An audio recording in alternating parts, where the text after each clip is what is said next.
I'm joined by Peter Kuznick, a professor of history and the director of the Nuclear Studies Institute at American University here in Washington. You know, we see this visit to Hiroshima comes less than 2 weeks after the Nuclear Security Summit here in Washington, D.C. What stood out to you the most with this G7 meeting? This meeting, as opposed to the Security Summit, the fact that it's in Hiroshima sends a very different message than the Nuclear Security Summit.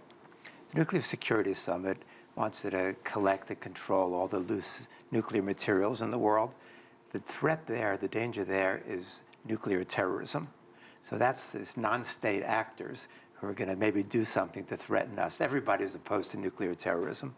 What Hiroshima represents is the fact that the United States, a country, our country, the most powerful country, dropped atomic bombs on another country in warfare, and as some of us know, when it was not militarily necessary to do so in order to win the war. So that casts the light on the nuclear powers. And it's easy to say, let's get rid of nuclear terrorism, but what the real message here is that the nuclear states have got to abide by their agreements under the NPT and get rid of their nuclear weapons. Right? Article 6 of the NPT says that all the nuclear powers have got to begin the process back then in the early 70s of getting rid of their nuclear arsenals. The problem with what's happening now is that the United States is going the other direction.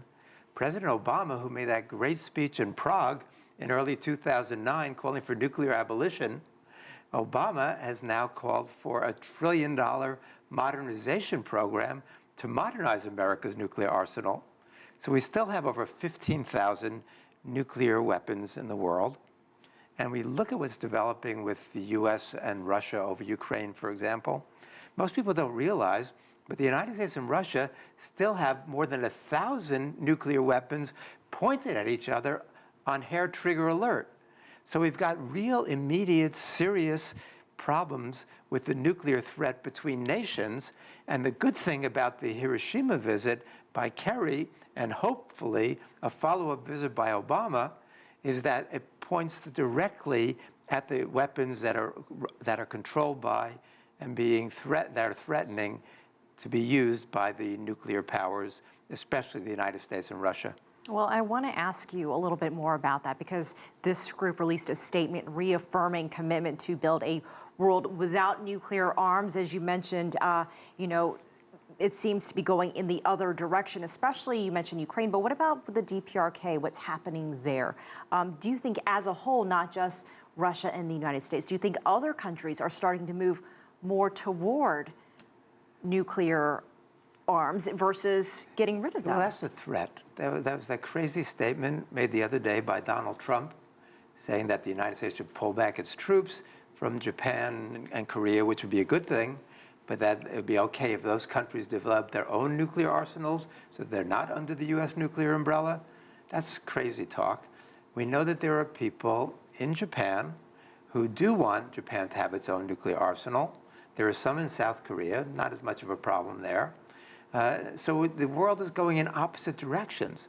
Obama talks nuclear abolition while he spends a lot of money to modernize the nuclear fleet. China does the same. Russia does the same to some extent. And so we're sending mixed signals, where when El-Baradei was the head of the IAEA, he said that there are at least 40 more countries in the world now that have the technological capability to develop nuclear weapons. It's probably more than that by this point. So on the one hand, there's the threat of nuclear anarchy, a nuclear arms race in the Middle East, a nuclear arms race in Asia. That would be terrible. But that's one of the possibilities because of the hypocrisy on the part of the nuclear powers, which are legally bound to get rid of their nuclear arsenals, but instead are modernizing and strengthening them. You have this G7 foreign ministers meeting. The leaders will meet again. The leaders of these countries will meet next month in Japan. Can you have a serious conversation about nuclear issues without Russia? No. They were once part of the G8, now it's the G7. They're not involved. And it was during the previous Nuclear Security Summit that the announcement was made that they were being booted out of the G8. So no, Russia's got to be part of this. Just like Russia has to be part of the solution in Syria, was part of the solution in Iran. Russia's got to be a central part of any moving forward to make progress on any of these issues. So I think this strategy of excluding Russia is self-defeating. With the DPRK's continued testing, as we've been seeing in recent weeks, how seriously should the international community be taking what's happening there? Or are they not taking it seriously enough?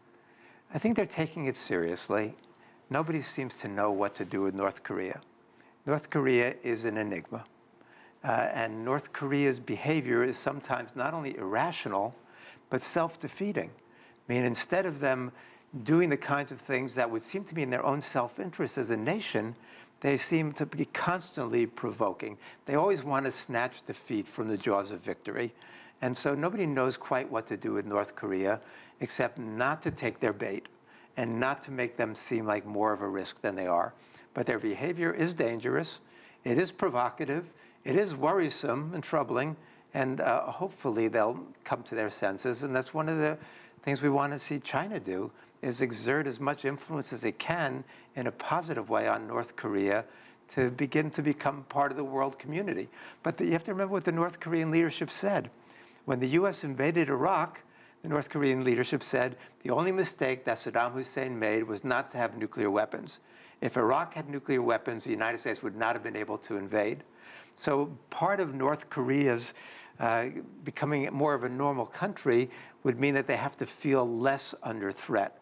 And so as long as the United States goes around threatening or invading other countries, it plays upon their paranoia and justifies some what I consider to be very dangerous, provocative policies and actions on North Korea's part.